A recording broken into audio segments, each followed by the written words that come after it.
how I could actually do this, how I could actually deliver it very effectively and efficiently for you. So what I'm actually going to say is let's rather just leave demand and supply for next week. Okay, there is a lot of time, we can make up a lot of space, so don't stress about that.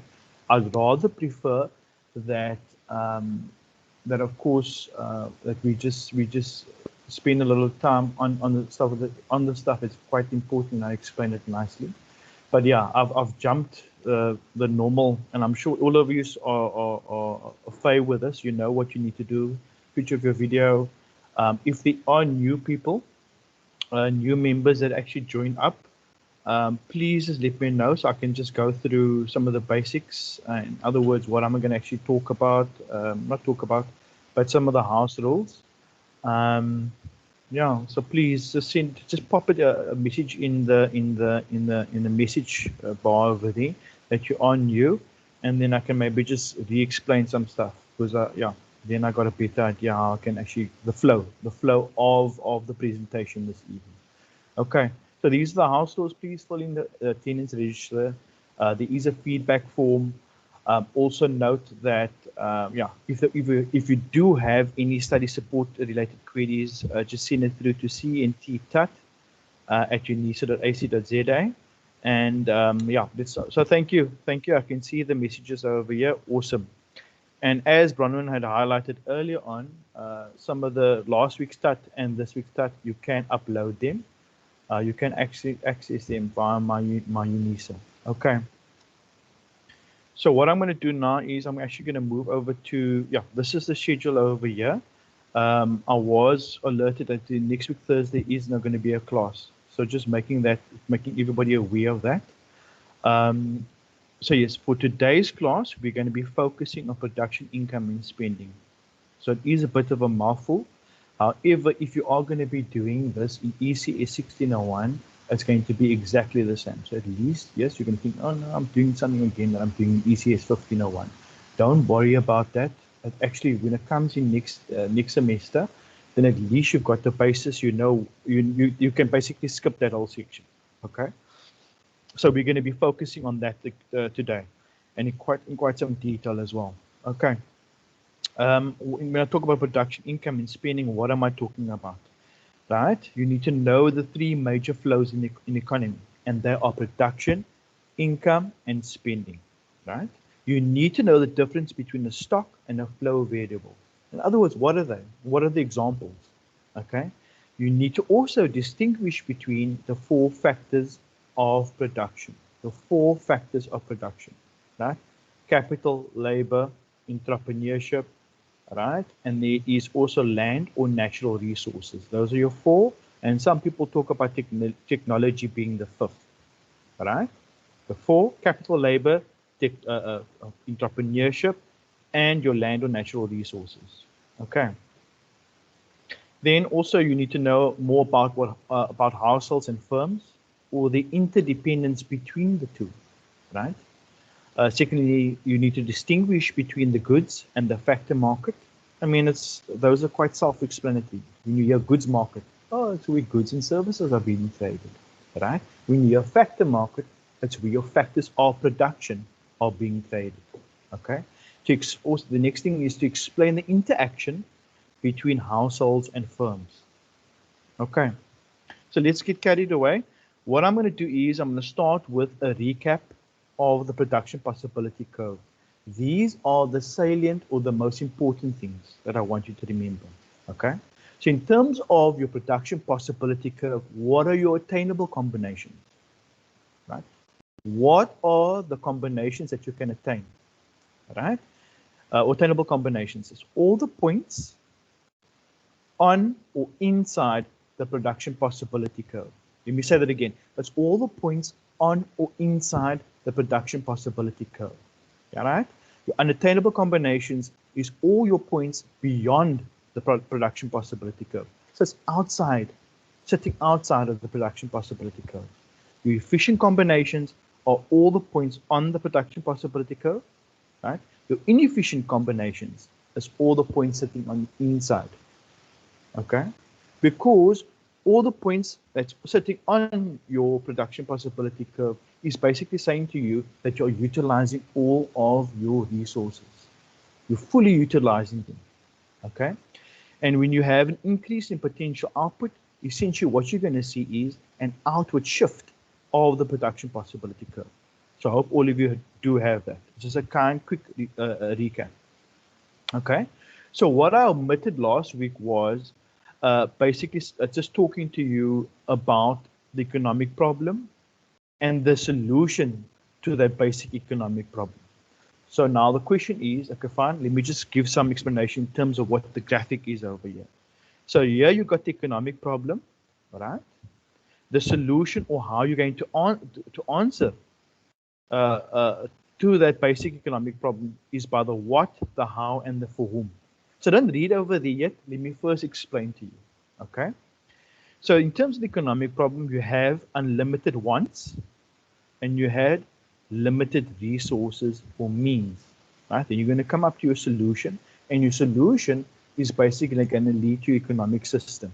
And that's when we come to, okay, fine, it's a market system or capitalist system, a command, a traditional, or your mixed system, right? Your mixed economy. So what is the basic economic problem?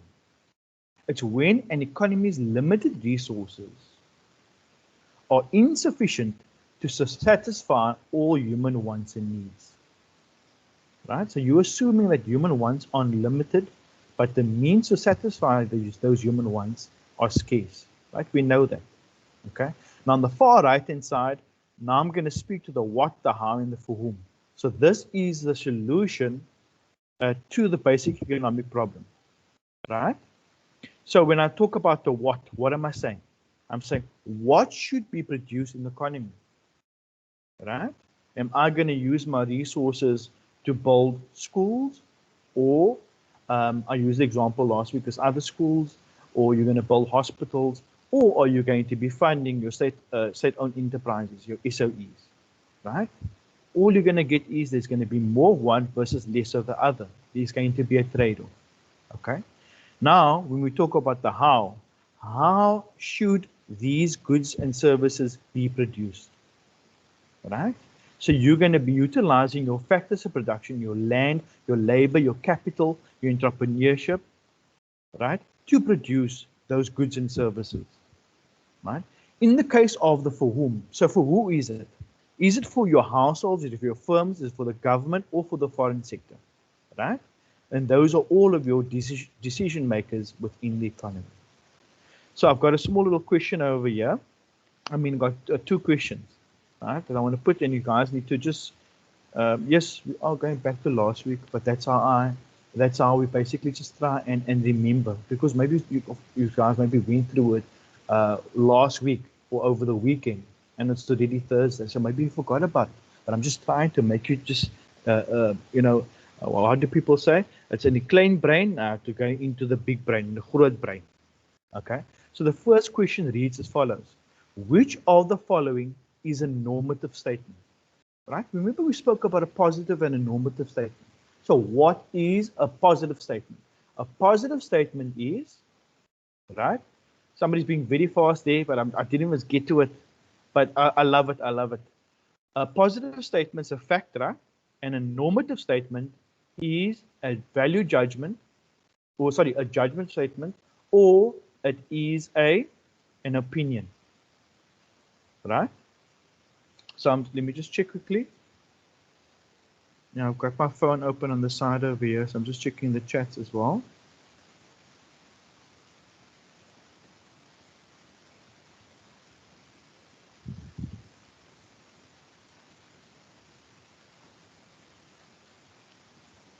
So Fazana saying 2 and Taryn saying 2.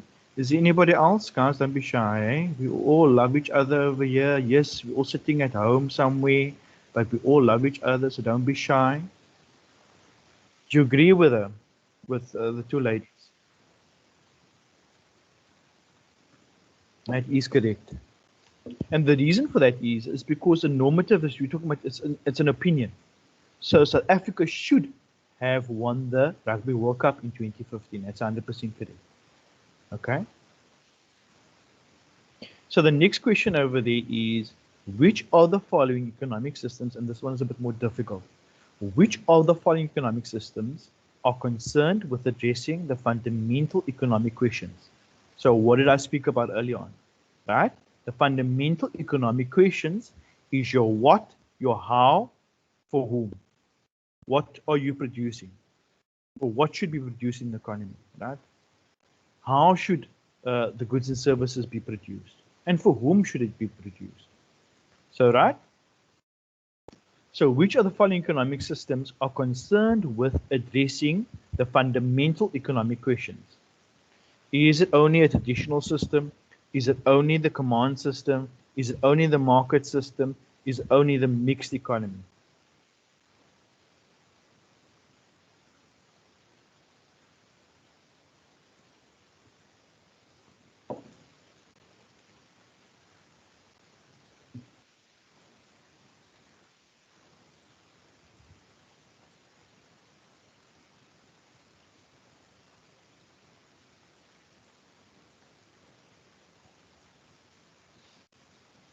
So I'm seeing a lot of threes over there.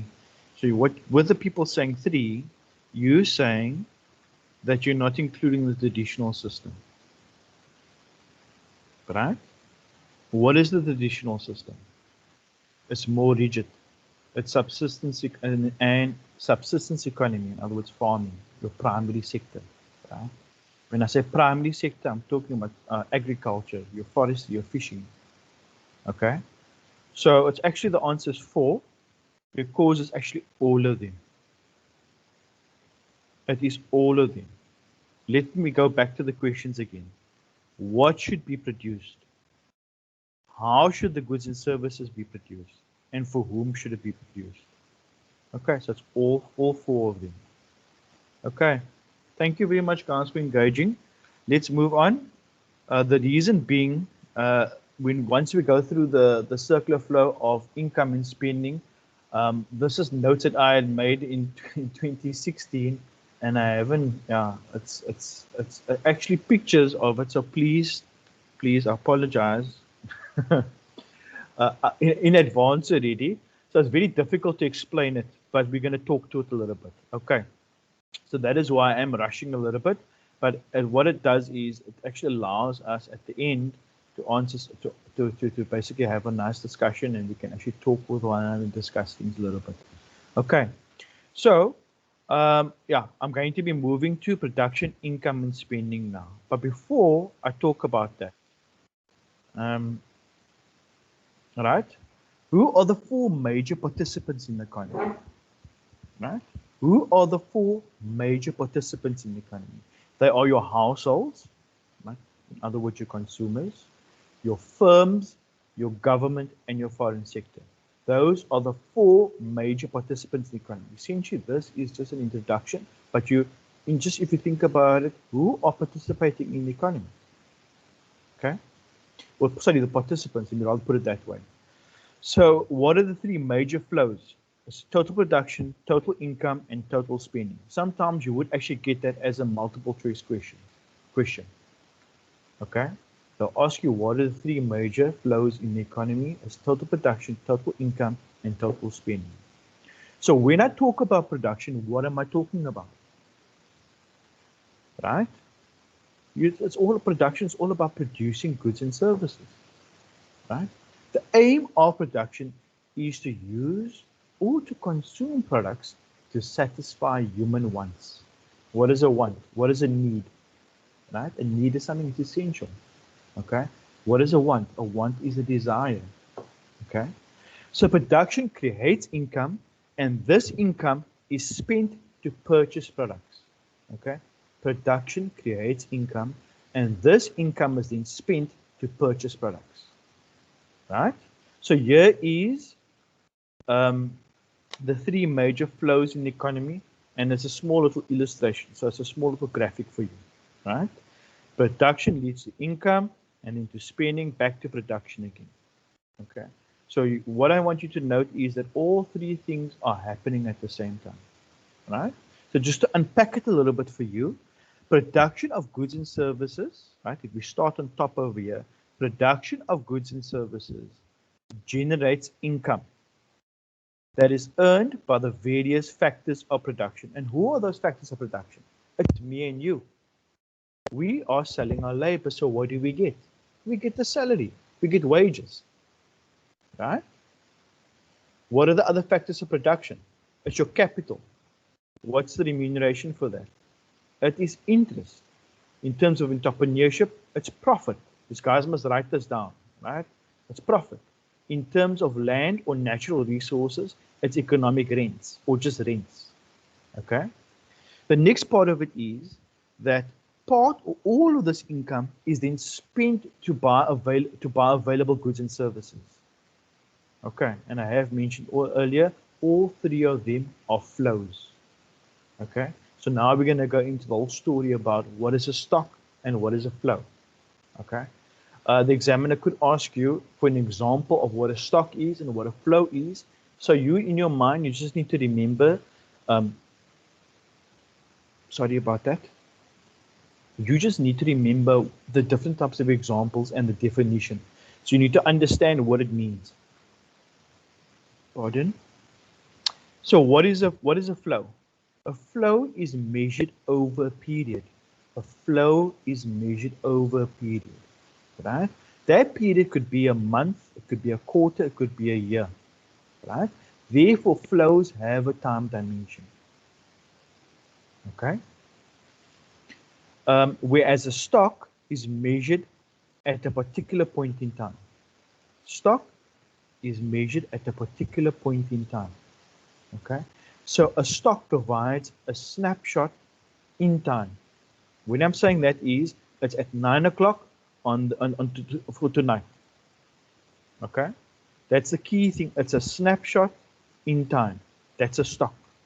A flow is measured over a period. It's over a quarter. It's over a year, okay? So in terms of your different examples of the stock is wealth, assets, liabilities, capital, population, unemployment, your balance in your savings account. Although it's very high, give me some please. Or gold reserves held by the Reserve Bank. Those are examples of stocks. Okay? It is a snapshot in time. Okay? As opposed to a flow, which is measured over a period. Right? So when we measure, for example, GDP, we measure it over a quarter. Right? As you guys know, GDP for second quarter of 2020 was minus 51% contraction. That is a flow. Production, income, and spending are flows. Right? Loss, spending, investment, number of births and deaths. You're measuring it over a period. Okay? So, stocks and flows are related. In other words, stocks can only change as a result of flows. Remember, a stock is a snapshot in time. So stock can only change as a result of flows. Okay, I hope all of you are good with that. So now, I'm going to explain the interdependence between households and firms. In other words, how are they related? How are they dependent? When you see the word inter, that means between. When you see the word inter, it's talking about within. Okay. So households are the primary economic participants because they directly and indirectly own the factors of production.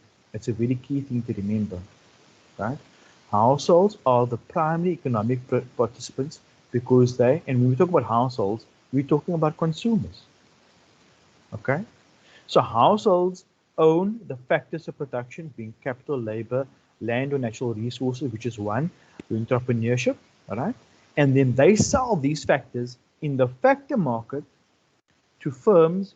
In exchange, they receive an income, okay, which they then use to purchase consumer goods and services in the goods market.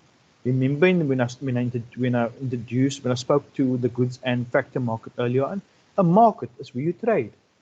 So the name itself just gives it away. Goods, I'm trading goods and services. Factor market, I'm trading factors of production, right?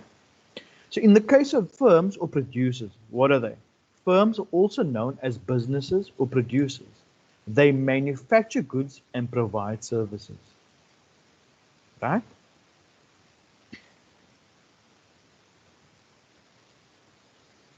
So firms purchase the factors of production from the households in the factor market. So what can we see over here? Okay, now fine. What are the households? Right? They're the owners of the factors of production. Right? They make their factors of production available within the factor market. What are the firms doing? Right? The firms then purchase these factors of production from the households in the factor market. The firms then use the factors of production to produce goods and services which are then sold to the households in the goods market. Okay. So here is a graphical illustration of what I was just talking to you about. Just follow the numbers over here. All right. We're starting at the bottom here by households and we're moving in a clockwise. So it's from 1, 2, 3, 4 to back to households again. Right? So households, and at the bottom I'm explaining, and as you can see, I put numbers at the bottom over here just for you to relate and actually go back to the graphic as I'm explaining. Okay. So by number 1 over here, I'm saying households sell their factors of production in the factor market to the firms, right? The firms then transform these factors into goods and services via the goods market. These goods and services, GNS's goods and services, are then sold to the household. Okay. Let's just pause over there. Is there any questions from anybody? Guys, you can unmute and maybe if I can see any hands. Right, these guys just need to indicate to me, are we all good to go? Yes. So let's just pause quickly. Yeah. Because I want you to have a good grasp of this, because that's a circular flow of goods and services. It moves in a clockwise direction. Clockwise, eh? Goods and services, clockwise. Okay. Now, awesome. Because the next one is it's where you're gonna be tested the most within the exams, right? From those little parts that I mentioned to you now, the key things is to know the three major flows, which is production, total production, total income, and total spending. Okay. So in terms of, so here is, yeah. Let me just go back again. Remember, this is clockwise. Your circular flow of goods and services is moving in a clockwise direction, right? When we come over here, and I did warn you guys, so don't shout at me over there.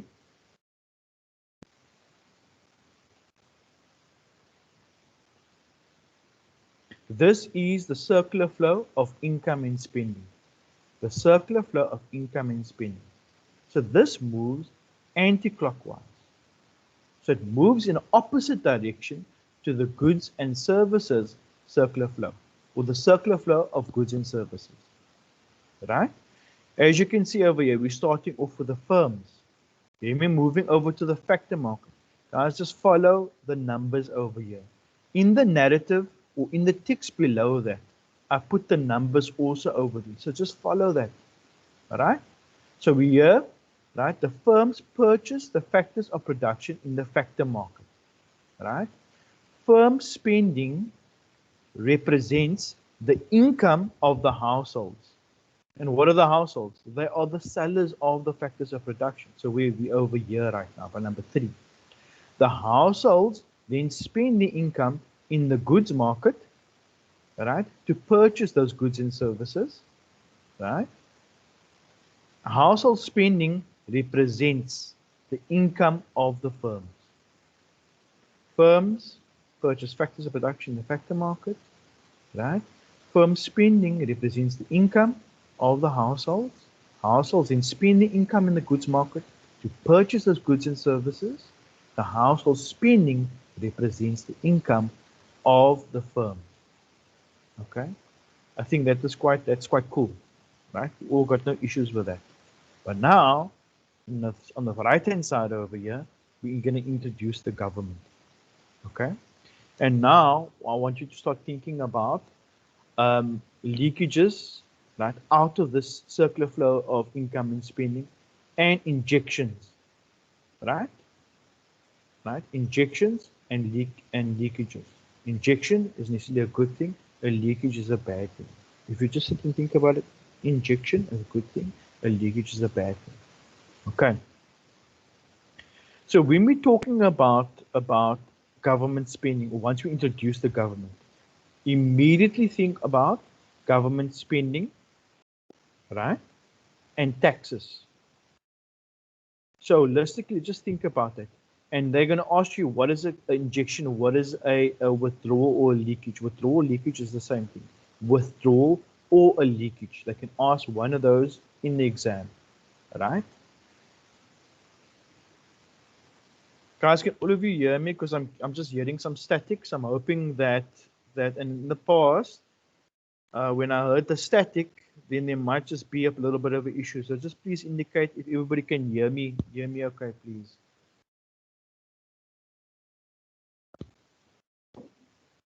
Thank you very much. Okay, so now we're introducing the government. Okay, government spending, which holistically is denoted by G, right? Government spending is an injection into the flow of income and spending. Government spending is an injection into the circular flow of income and spending. Please just write that down, right? In terms, maybe make a on left hand side you can make injections, right? On the right hand side you can make leakages. So write down the left hand side, government spending is an injection into the circular flow of income and spending. And the reason for that is that they buy goods and services on the goods market and factors of production in the factor market. When government spends, what do? They are going to build houses, hospitals.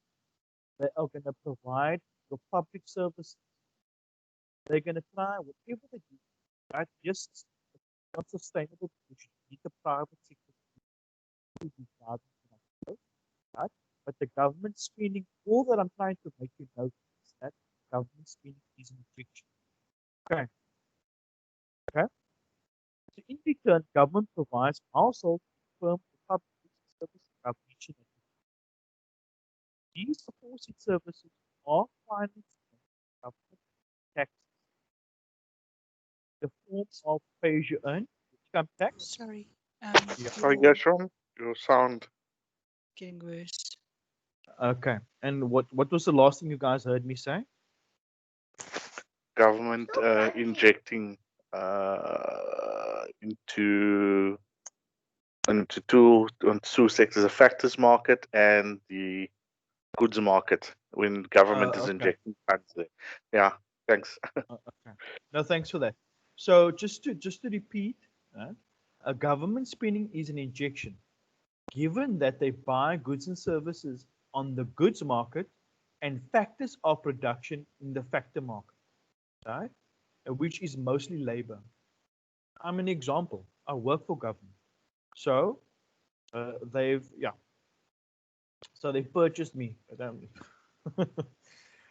So in return, government provides households and firms with public goods and services such as defense, law, education, and health services. Right?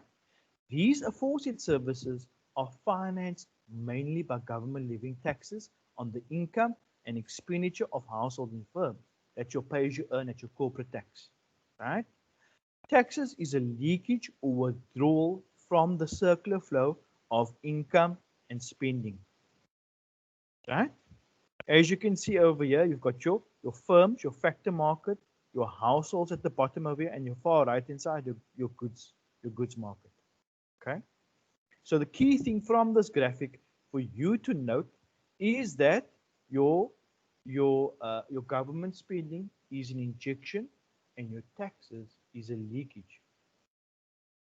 Okay, because we from this whole graphic over here, you can see that the taxes is going from your households to government and is going from your firms to the government.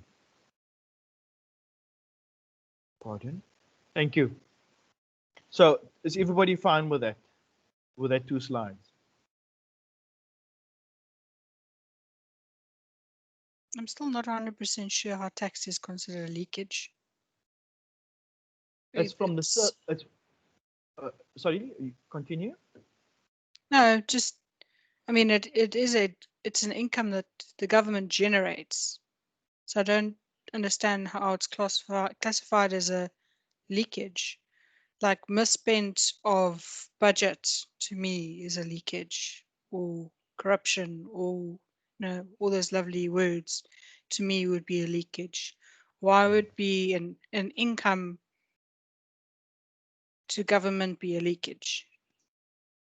Okay, it's a very, very good question. Okay, so the reasons why taxes is a leakage from the circular flow of income and spending. Right? We're talking about the circular flow of income and spending now. Okay.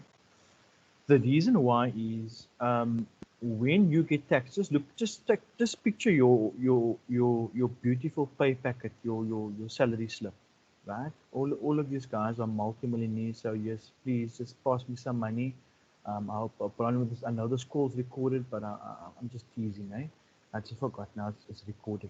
But just picture your salary slip, okay? So you get your gross income minus your taxes and your disposable income. That is the money that is actually transferred into your banking account. So what are you? You are a consumer. What is a consumer? A consumer is part of a household. So it's you, me, all of us. We're in a household. What do we want households to do, or what are households going to do? Households are going to purchase goods and services, right? They're going to be purchasing goods and services. So the less money that households have to purchase goods and services, clearly that is the reason why it is taxes, because taxes reduces your disposable income, and that is why it is a leakage. I hope that makes sense. Yes, and you're gonna argue with me that governments, yes, the money's gonna come back via the government spending, but that's why government spending is an injection, right? Thank you. It's not a guaranteed injection. Hey, we have That is very, very true. Um, very true. But guys, you all have that? You understand it? Is that where the leakage actually occurs? I'm just joking. Remember when I'm talking about, remember when we spoke about, yes, this is ECS1501. So guys, whenever we sit and we look at a model, right? Please always remember that it's everything else being equal. The ceteris paribus. Now when people start swearing and they use that word, yeah, everything else being equal. Okay. So please, I should have said that initially, but please just always remember that. So everything else is equal. We're just talking about this over here. We're not talking about corruption. We're not talking about anything else, state-owned enterprises. We are just talking about this over here. Okay, we're making certain assumptions. Otherwise, we can settle tomorrow morning. Or the model itself, the circular flow of income and spending will be there's too many factors.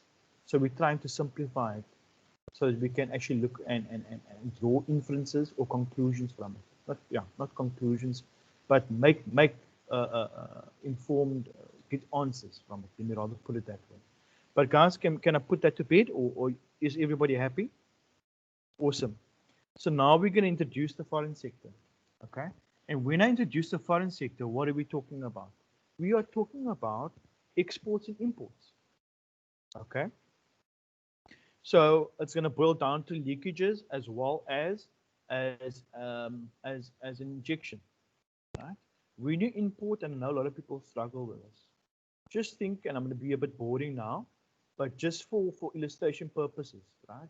You know that little small Wish app, right? And I've fallen to the wayside a little bit on it with myself as well, because I bought a jacket from China and I got the wrong size. But anyway, I'm just trying to illustrate what the import is. It's me sitting in South Africa using Wish and buying a small jacket, 2 sizes too small jacket in China, and then I still need to pay excise taxes, right? So I'm buying something from overseas. I need to pay them, and then they're going to ship the product to me. So the money is leaving South Africa, going to a foreign country. Okay. Whereas if I import something, I am selling my goods and services from South Africa to somebody else who's living overseas. So in the case of the Western Cape, right, we have 54%, around about 54, yeah, let's rather say more than 50% of South Africa's total agricultural exports comes from the Western Cape, right? It goes to countries traditionally in Europe, so it's your UK, it's your Germany, those countries, and we export to those countries, right? But what the cool thing is, we are getting foreign exchange coming back, so they need to pay us, so we get that foreign exchange. So from that, you can hear already, an import is a leakage out of the circular flow of income and spending, right? Whereas an export is an injection. Okay, holistically, we are an importer of capital goods or intermediate goods, a net importer of that. So it's your machinery, it's your capital goods. Okay. Whereas, yeah, from exports, I think that makes sense already. Okay, you guys got that? You can just indicate to me on in the chat over here.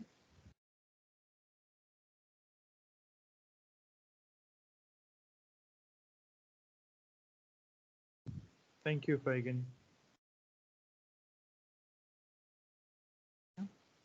So this is the last one over here, and then we're going to put them all on the graphic on the right hand side. Is basically a collection of all of them.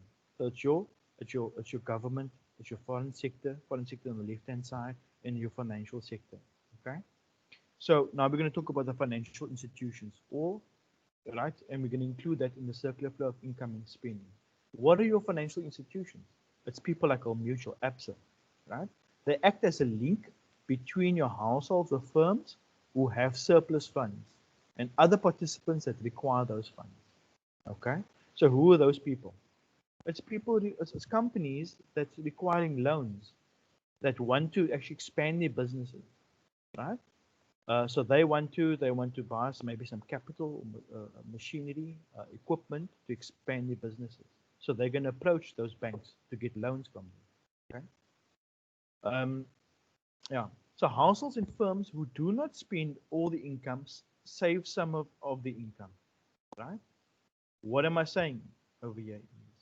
This decision to save is a decision not to consume. The decision to save is a decision not to consume. So here we're talking about saving.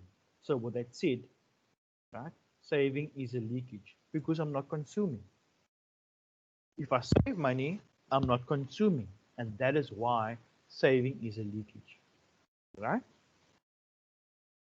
Okay, so what else is over here? From that, oh yes, sorry. Let me rather just say to you, savings is a leakage, and investment is an injection. Okay. So let me see if I can make this a little bit smaller over here. On the right-hand side, the graphic on the right-hand side, wherever I put a plus, I'm denoting an injection. Wherever I put a minus, I'm denoting a leakage. Okay. I hope all of you got that. And on the top left-hand side of here, we see Z minus. It could have been an M also, right? And we'll talk about that at ECS1501. What I'm saying to you there, that's an import. This is basically the notation for an import, right? The export is your X. Okay, the G is your government spending. Your T over here on the far right hand side is your taxes. The S over here at the bottom and on top at your savings. Your I is your investment. Okay. Thanks, guys.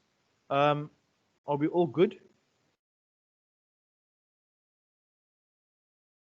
Cool. So the next slide is basically just some questions over here. So look at the graphic over here. I've got the firms on top. Then on the top left-hand side, I've got the factor market. Right at the bottom over here, I've got households. On the far right-hand side, I've got the goods market. Okay. The question reads as follows. Which one of the following statements is correct? Right? Is it flows 2 and 3 represent your income? Right? The answer over here is, I'm not giving you the answer really, sorry, but of course, yeah, it's 4. So flows 1 and 3 represent your spending. So firms are spending on factors of production in the factor market. And by 3 over here, households are spending on goods and services in your goods market. Okay, that is why it's number 4 over there. Okay. So I'm not going to go through the rest because the answers are there. You can go through it in your spare time.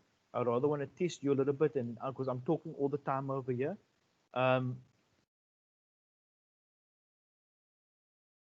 we're going to work through this quickly. Okay. I'm going to ask the question.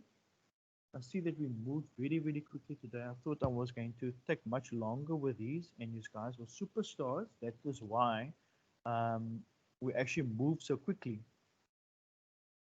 But I can always just give an introduction to demand and supply, or we can just have a general conversation about it. Okay, so with the first question over here, which of the following is not a factor of production? Is it labor? Is it natural resources? Is it money? Or is it entrepreneurship? Which one is that?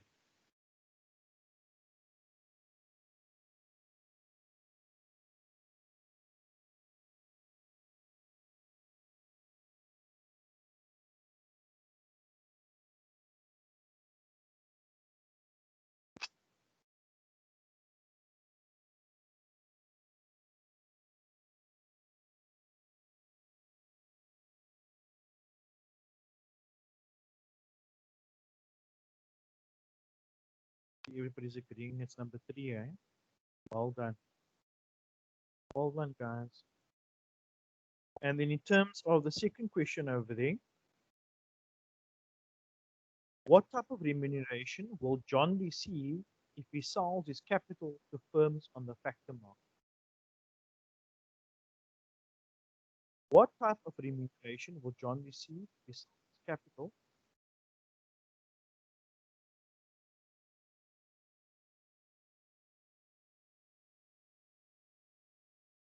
Guys, on fire tonight, eh?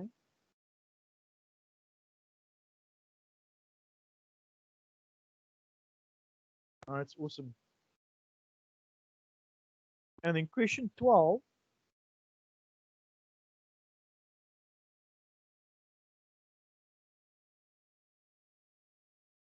Somebody's saying profit over there. Is for number 11, it is 1. It is your interest.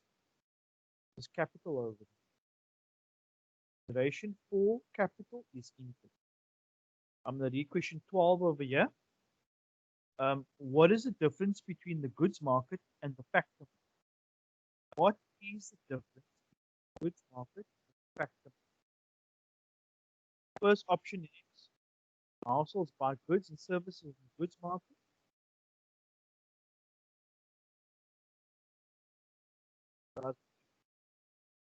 In or very early to life. That's spot on. And then the last one is, which of the following is a leakage from the circular flow of income and spending? I'm just realizing now that from the slides, I actually did put the answer.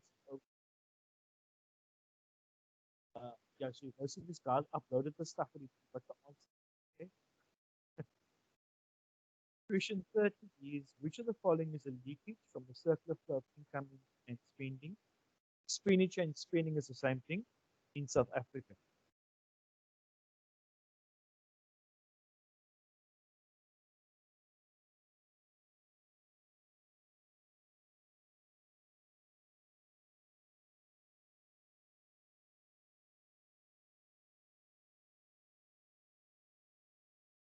So could you actually just list for me in the chat box what in your, not going through the notes now, but just off from memory, what are all the injections? Remember what we spoke about initially, right? We spoke about the firms in your household, right? I didn't talk about consumption over there, but consumption is an injection, right? Then we introduced the government sector, okay? There was government spending, there was taxation, the taxes. Then we introduced the foreign sector. There was export and import over there. And then last, we introduced the financial sector. We spoke about savings and investment, but I want you to list all of them.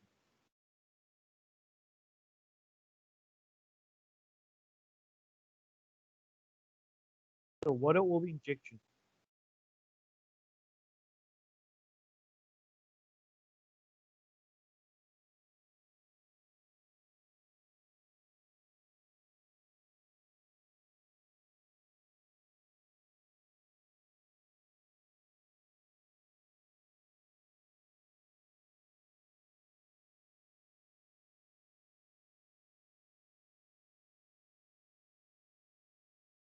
And in terms of leakages, thanks guys, appreciate it. And you're all spot on. And your leakages,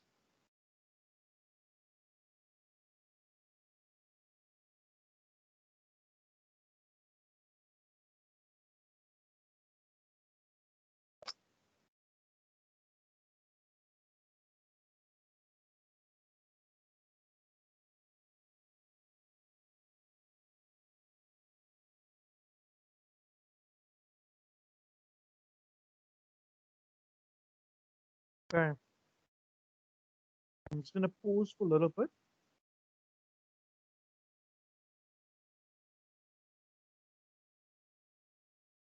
Oh, thank you for that. I'm just gonna pause a little bit, and then yeah, if there's questions, we can unmute and we can just chat about this before I move to some of the other stuff. We can maybe I'll do introduction to demand and supply.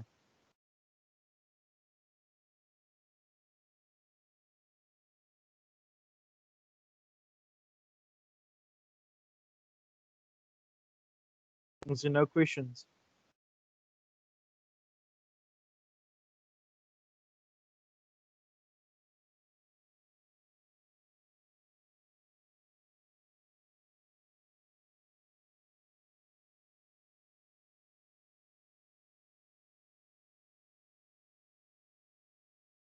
Okay, well in that case, um, let's actually dig into demand and supply then.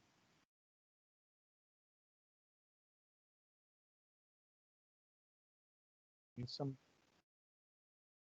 Would you like to unmute?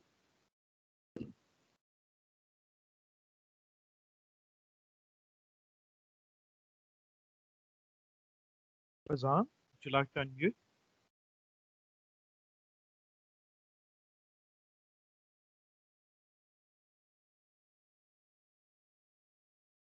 You're asking, so they are, you mustn't be shy. Probably have a much more beautiful voice. So essentially, when you're asking, there's three circular flows. Circular flow of goods and service, that's the first one, and that runs in a clockwise direction. Clockwise. Put your clock going in the clockwise direction. Okay? The circular flow of income, spending, and clockwise. Okay, so it's two.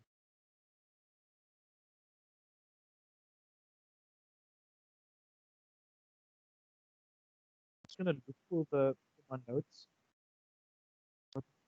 With the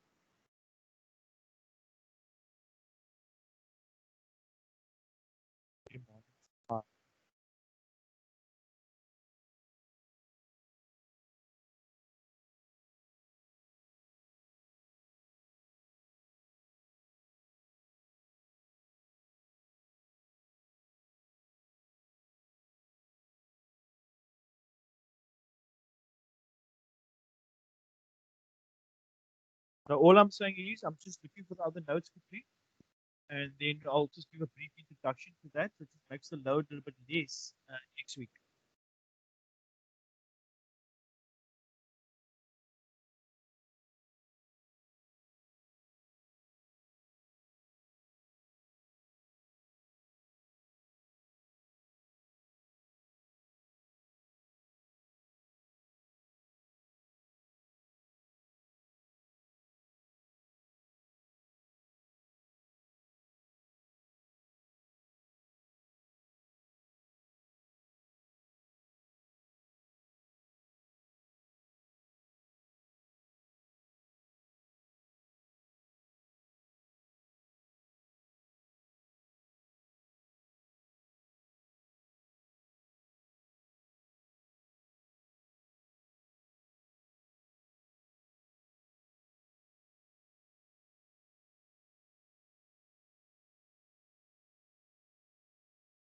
So in the case of demand, you need to know, I mean, fine, we understand the interaction between households and firms, right? You need to be able to explain the demand and supply with words. In other words, you need to know the definition thereof, all right? You need to be able to define the law.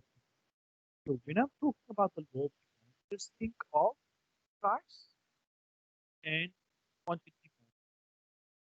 The two the relationship that is by price and quantity. So price increases, quantity commodity.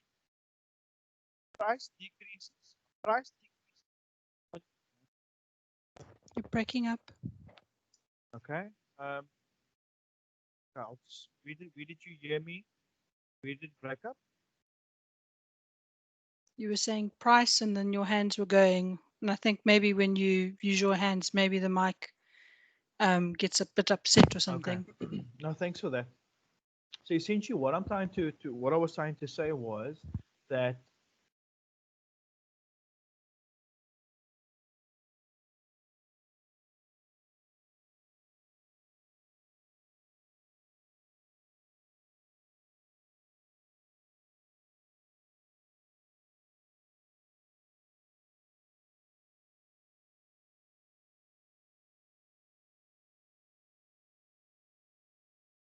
Have we lost him? Video's gone. Yeah, Yeah, I he's gone. think it's I can't gone. hear him either. I cannot hear him. No, I think he's gone completely. Well, Yeah, he's still there. he's probably lost his network or something. Hmm.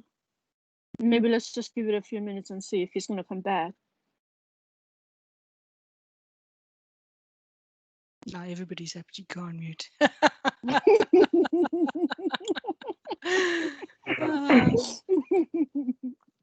That's because we're waiting to see if he's gonna pop up. Yeah, yeah. Something's happening And now. I think it's gone. I think it's gone now, love. I think it's gone. Oh my, it's gonna come back. Yeah, yeah. And everyone's just quiet. He didn't take my bait earlier with jokes. He got very serious with me. I thought, oh, I said the wrong thing. I think I remember that. I think sometimes people just want to be careful so they don't say the wrong things. I guess It's like so. this is like a public platform, so it's like you don't want to be judged by actually being out of order or something. But yeah, I'm sure he just noticed that it was a joke and really. I guess so. People Yeah. say I sound very, very serious.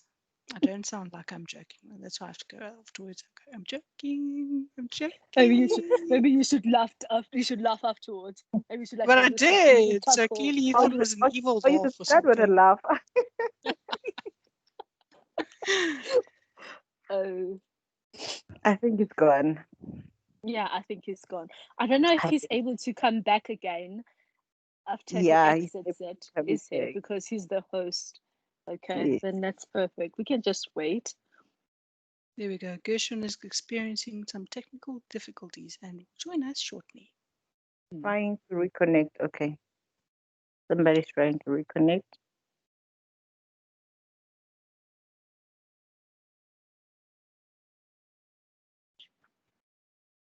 Now it's quiet. Very quiet.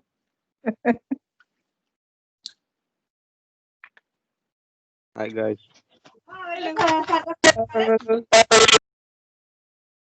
Uh-oh. What happened?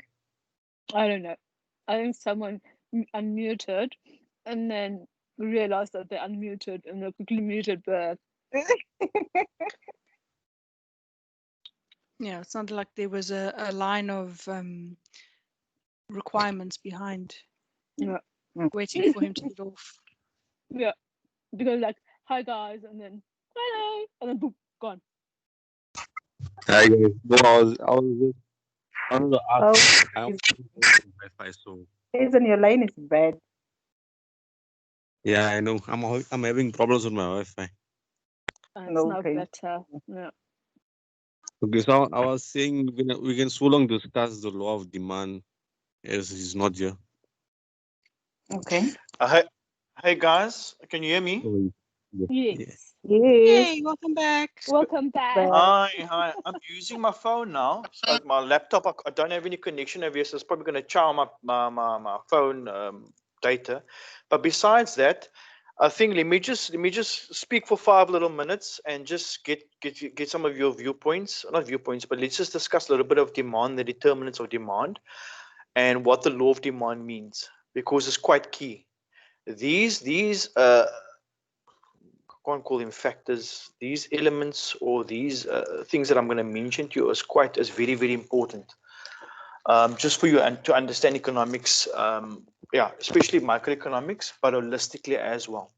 So when I'm talking about demand, what am I saying to you, right? I basically want something. It doesn't matter what it is. It's a good and a service, but I need to have the ability to purchase it, right? I need to have the ability to purchase it.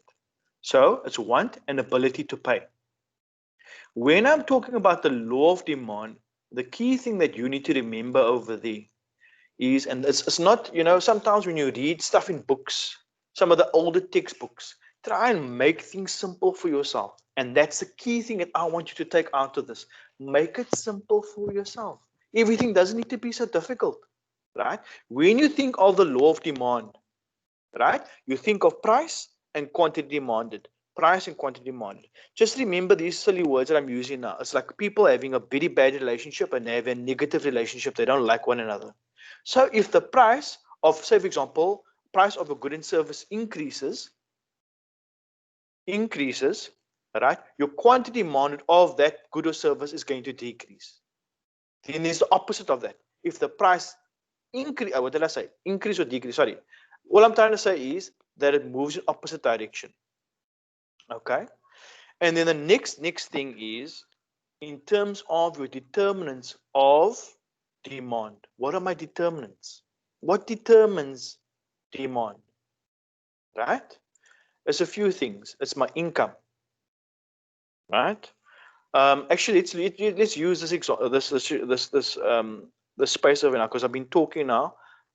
Is anybody want to actually just mention? And please don't look in your book.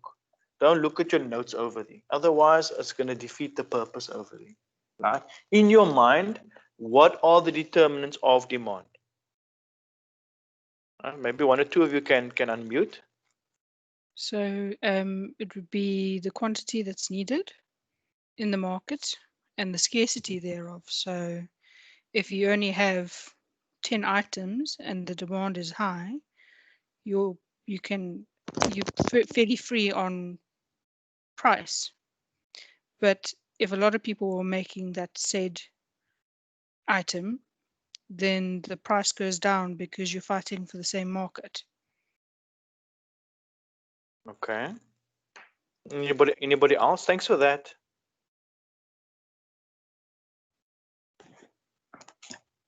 Anybody Substitutes. Substitutes. Mm. So these what we call complements and substitutes. Those are the prices of related goods. Okay, that's the price of related goods. So somebody mentioned, I can't see on my phone, what's the name over here, but somebody mentioned something about taste and preferences. Right, that's right. So taste and preferences, your size of your household, your population, your market. In South Africa, what are we? I think it's 54.9 million, 55 million. I always get confused with that number. But in the Western Cape, we run about 6.4 million. Right? In Khayelitsha, 1 million. In the broader Cape Metro, I think it's 4 million. Right? So it's the size of the population. Why I'm saying that is, right? Western Cape, 6.4. Whole of South Africa, let's say 55 million. Nigeria, when did I look at the last thing? Nigeria is about 165 million people, right? Of course, if you include Nigeria and South Africa, what do you have? You got more than 200 million, as opposed to the Western Cape, which is 6.4. That is why the size of the household, population, or the market determines your demand. Okay? Size of the household, market to population. The next one is taste and preferences. Taste or preferences, right? I would like Ricoffee. Somebody else looks at Jacob's Kroning and all of these, Nescafe, Alta Rica. All of our tastes and our preferences differ. Okay, and how is that influenced? It's influenced by marketing, advertising. Okay, the next one is it's the price of that good or service. That's the third one. So I've mentioned the size of the household, the population, or the market. The second was the taste or the preferences. The third one was the price of the coffee. The next one is the price of related products, which talks about complements and substitutes, right? When I'm talking about a complement, I'm saying, I'm going to use my coffee and my sugar together to make my cup of coffee. So if I go to the shop, I'm going to buy those two goods together. They're complements. They like one another. They're going to go together, right? Whereas if I'm going to buy what's a substitute, I'm either going to buy meat or chicken. I'm either going to buy butter or margarine. Those are substitutes, either or. Okay. Then the next one, which is the easiest one, is your income. Right? It determines your demand. So those are the 5 determinants of demand. The size. Let's start with income. Right? Income, prices of related products, your price of the good or service, your taste or your preferences, and the size of the household. Okay. So guys, I'm going to leave it there a little bit. Maybe 2 people can just ask me questions because I can't seem to get onto my network, and I apologize for this, but I think we did a bloody good job this evening. Notwithstanding that, it's saying limited service, and I do have fiber, so I'm very confused over here why it's actually hitting me like this. Yeah. So while I have you now, and I don't know how much data I have left over because I do have a contact, but yeah. Long story short, if I can just maybe get 2 questions from 2 people.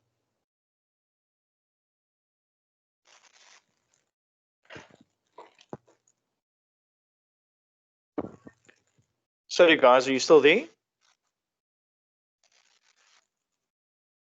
Hello? Yes, we are. Yes, we are. Okay, I cool. don't Can I want to ask get 2 quick questions. Yeah. Can we maybe give somebody else a chance? And yeah, if you don't mind. But now, guys, don't be shy now, eh?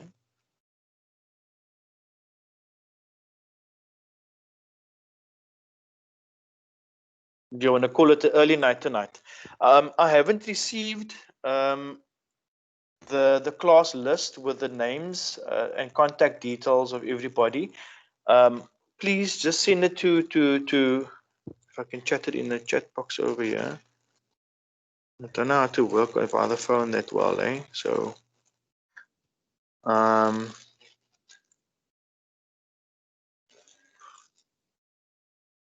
if somebody can just make a note and share it, it's ECS1501, my full name and my surname, which is GERSHON, and my surname is Oliver, like Oliver Twist, @gmail.com.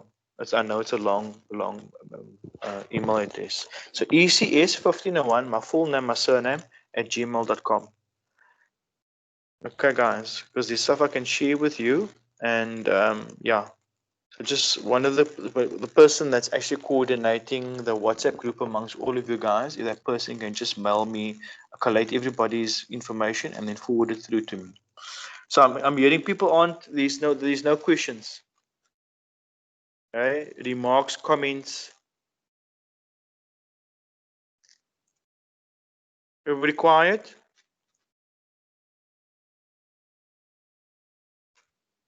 I think everybody's happy. Thank you very much, Gushan. No, it's always a pleasure. Thank you, Taryn. Guys, let's call that tonight. Just remember, please understand your demand with the definition, the law of demand. Please, you need to study your determinants of demand, because when it comes to the exam, they are going to ask you questions around because you're gonna, yeah, everything that with the changes in demand and supply. If you don't know your determinants, you're gonna struggle over there. I can tell you now already, you are going to struggle. So you need to know your definitions, the law of demand, understand it, know it like on your back of your hand, and understand the determinants of demand. Okay. So with that, I really apologize, guys. Yes. I've got one unrelated question. Okay. They were supposed to supply us with exam dates on the 13th, and venue types, but I don't see anything yet. I don't know. Do you have any feedback or any exposure as to how they're going to do the exam, and when are we doing? When would we normally do the exam? I don't know if Bronwyn is still on the call, but I will actually take that back to them and actually give you feedback in the next class. So you're Thank you. wanting to know when it's going to take place and the time. Yeah, no, it's just I've got to put in work leave, and we work in 4-month cycles. So they want something from me, and I can't give them anything yet. Okay. Can I also please add on that?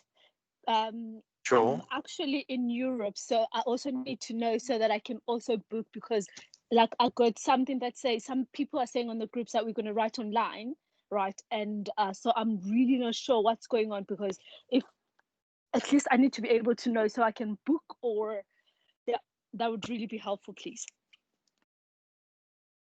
You can Okay. ask for your exam venue to be changed online. I don't Is know it? how long you can. Okay.